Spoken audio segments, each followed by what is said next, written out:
అందుకని దొండకాయ తింటే మందబుద్ధి కాదు, మంచి బుద్ధి వస్తుంది. అందుకని జ్ఞాపక శక్తి పెరుగుతుంది, పిల్లలకి లెర్నింగ్ ఎబిలిటీ పెరుగుతున్నదని మరి సైంటిస్టులు చేసిన పరిశోధన చూసారు, ఎంత చక్కగా ఉపయోగపడుతుందా.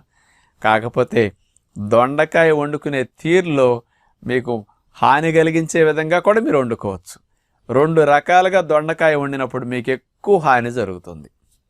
ప్రధానంగా మొట్టమొదటిది, దొండకాయ ముక్కలు కూడానండి చక్క చీలికల వలె కట్ చేసేసి రింగులుగా దీన్ని నూనెలో వేసి దేవుతుంటారండి. డైరెక్ట్గా వేసేస్తారు, ఏదో బజ్జీ బోండా పునుకేసినట్టు నూనెలో వేసి డీప్ ఫ్రై చేస్తారు.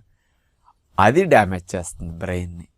ఎందుకంటే మనకు డల్గా ఉండేటట్టు, ఎందుకంటే అవన్నీ ఫ్రీ రాడికల్ ఫార్మేషన్ జరిగిపోతాయి నూనెలో మరిగినప్పుడు. అందుకని దొండకాయ వేపుడు అట్లా చేయకండి. బయట నాన్ స్టిక్ పాత్రలో దొండకాయ అంటుకోకుండా, మేము ఆశ్రమంలో 500-600